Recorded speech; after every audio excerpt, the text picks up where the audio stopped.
नमस्कार दोस्तों, आप सभी का विश्व भारती चैनल में बहुत बहुत स्वागत है।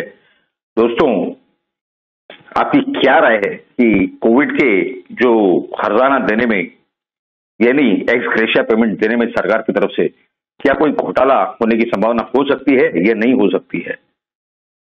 आपकी राय हमारे लिए बहुत ही ज्यादा महत्वपूर्ण है। जरूर नीचे कमेंट बॉक्स में लिख करके बताएं। इसके विषय पर हम आपको पूरी जानकारी देने जा रहे हैं। इस वीडियो को पूरा अंत तक देखें, सुने, समझें और उसके बाद आपकी राय जरूर नीचे कमेंट बॉक्स में कमेंट करके बताएं। देखिए, ये बहुत ही महत्वपूर्ण जानकारियां आ रही हैं महाराष्ट्र से। आप कहेंगे कि महाराष्ट्र में ऐसा क्या हुआ है जो इस तरह की जानकारियां आ रही है?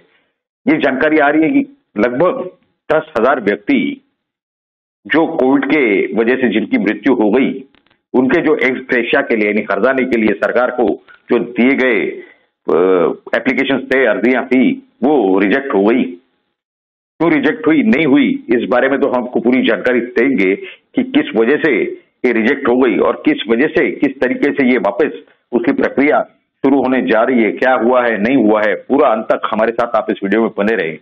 देखिए, ये बताया जा रहा है कि लगभग 10,000 ऐसी अर्जियां हैं, एप्लीकेशन है जो बैंकों में रिजेक्ट कर दी गई। क्यों रिजेक्ट कर दी गई? क्योंकि उनके जो डिटेल्स थे, जो पूरी जानकारी थी, वो उपलब्ध नहीं थी। इस वजह से ये बताया जा रहा है कि बैंकों द्वारा वो रिजेक्ट कर दिए गए।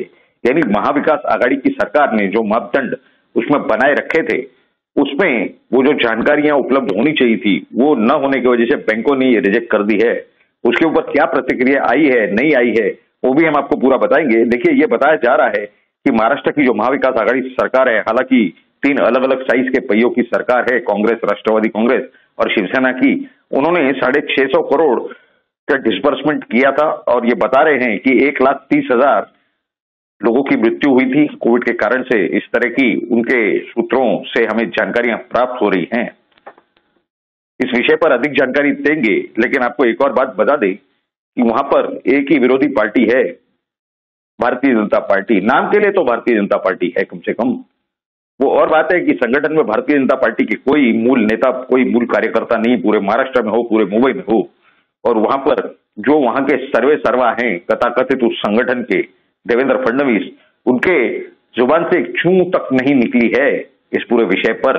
वहां पर अगर कोई लड़ते झगड़ते महाविकास आघाड़ी के खिलाफ अगर कोई दिखाई दे रहे हैं, तो वो सिर्फ वहां पर जो सबसे पुराने नेता हैं, सबसे सीनियर हैं, देवेंद्र फडणवीस से भी सीनियर हैं, इस तरह के किरीट सोमैया हैं।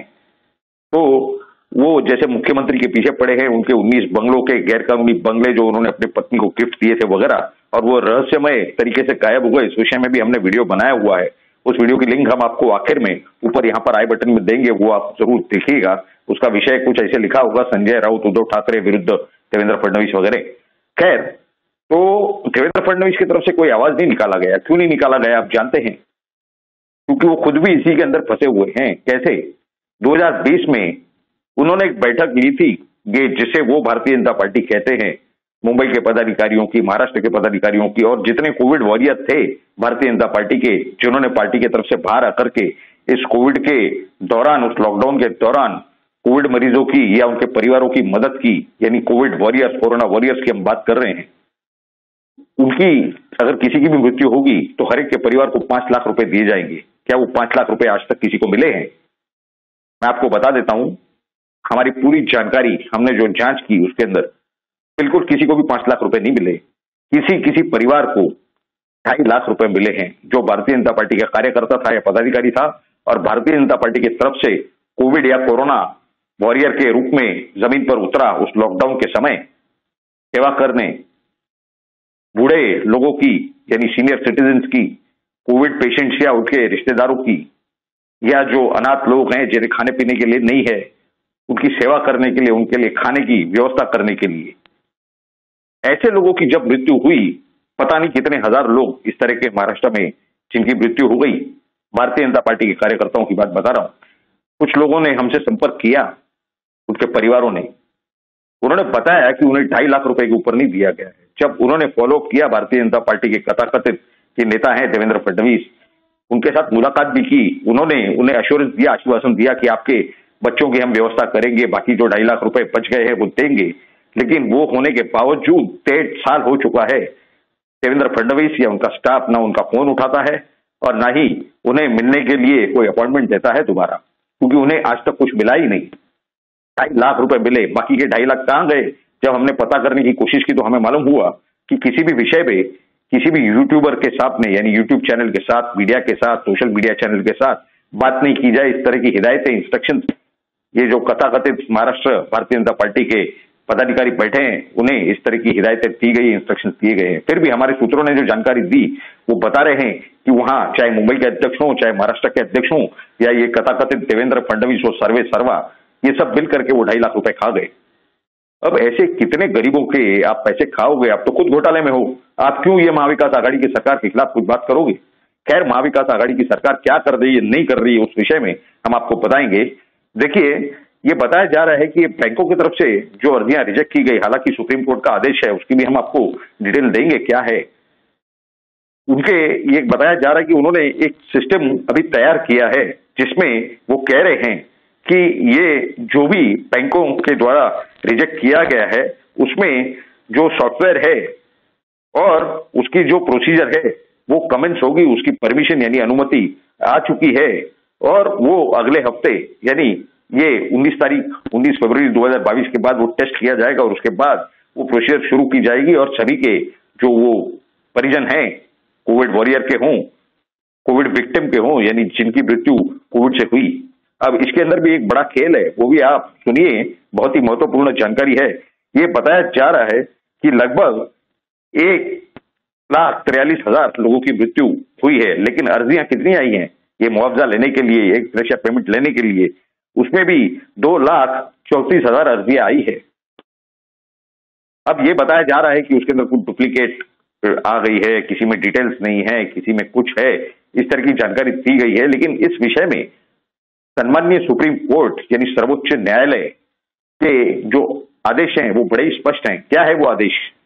वो आदेश ऐसे हैं कि जिस विषय में ये क्लेम किया जा रहा है कि हमारे घर की व्यक्ति अगर कोई क्लेम करता है, इस तरह का दावा करता है कि हमारे घर की व्यक्ति की जो मृत्यु है वो कोविड की वजह से हुई, तो हालांकि वहां के जो अधिकारी वर्ग हो, ग्राम पंचायत हो, नगर पालिका हो, महानगर पालिका हो, जिला परिषद हो, जहां पर भी रजिस्ट्रेशन हुई, भले ही उसमें कॉज ऑफ डेथ यानी मृत्यु का कारण अगर कोविड या कोरोना नहीं दिया गया हो, तो भी ऐसे केस में अगर जिसकी भी मृत्यु हुई हो और उसके मृत्यु के पहले 30 दिन के अंदर अगर वो कभी भी कोविड पॉजिटिव पाए गए हो, यानी उनका आरटीपीसीआर का टेस्ट अगर किया गया हो और वो कोविड पॉजिटिव पाए गए हो, तो वो इस हर्जाने के लिए यानी एक्स ग्रेशिया पेमेंट लेने के लिए उनका परिवार पात्र होता है, एलिजिबल होता है, उन्हें इस तरह का पेमेंट दिया जाना चाहिए।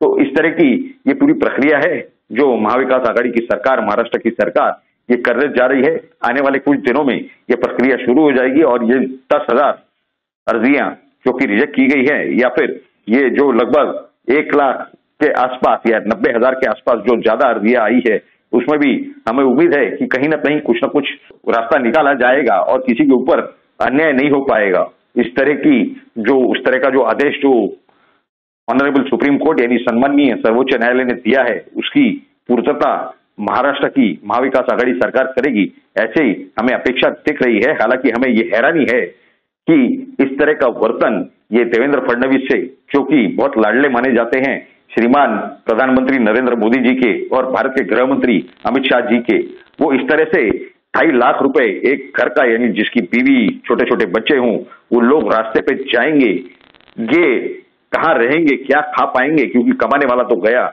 इसका विचार कुछ नहीं किया इन श्रीमान देवेंद्र फडणवीस ने। तो अब भारत की जनता को विचार करने का वक्त आ चुका है कि कौन से नेता जो दिखते तो दूध के धुले हैं लेकिन किस तरह से काम करते हैं, क्योंकि भारतीय जनता पार्टी से इनका कोई वजूद नहीं है। इन्हें तो लाया गया था, श्रीमान सम्माननीय नितिन गडकरी जी ने इनके पिताजी से आग्रह किया था कि हमारे पास नागपुर में चुनाव के लिए आपके घर का आपका बेटा हमें दे दें, तब ये लाया गया था। इनका ना राष्ट्रीय स्वयंसेवक संघ से कोई संबंध रहा और ना ही भारतीय जनता पार्टी से कोई इनके नींव से या जड़ों से कोई जुड़ाव रहा। ये तो सेल्फ स्टाइल्ड नेता हैं भारतीय जनता पार्टी के। अब ये सम्माननीय अमित शाह और सम्माननीय मोदी जी क्या करते हैं, इस विषय में नहीं करते हैं, ये देखना अभी बाकी है। सर्वोच्च न्यायालय के आदेश के हिसाब से बाकी जो ये जो व्यवस्था चल रही है महाविकास आघाड़ी सरकार की तरफ से, हमें उम्मीद है कि इस प्रक्रिया को सही तरीके से, सही स्वरूप में ला करके, और ये जो व्यक्ति जिनकी मृत्यु कोविड से हुई, कोरोना से हुई, उनके परिवारों के साथ न्याय किया जाएगा, इस तरह की अपेक्षा रखते हुए, और भारत के गृह मंत्री अमित शाह और भारत के प्रधानमंत्री नरेंद्र मोदी जी से ये अपेक्षा रखते हुए कि वो इस देवेंद्र फडणवीस जैसे आदमियों का कुछ ना कुछ सही इलाज करेंगे, ये हमारी मनोकामना है, इच्छा है हमारी। हम आप सभी के सामने व्यक्त कर रहे हैं। आज की ये पूरी जानकारियां आपको कैसी लगी, जरूर आप नीचे कमेंट बॉक्स में लिख करके हमें बताएं। आपकी राय हमारे लिए बहुत ही अनमोल और महत्वपूर्ण है।